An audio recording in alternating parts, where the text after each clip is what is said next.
You ask Tiger to calculate. This deals with linear inequalities with one unknown.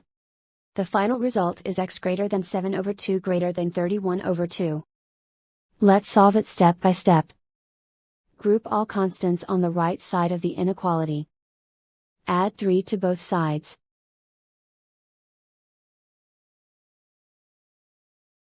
Simplify the arithmetic.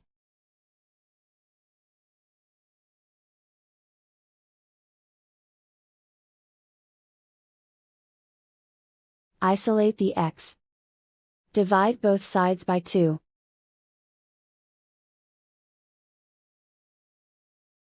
Simplify the fraction.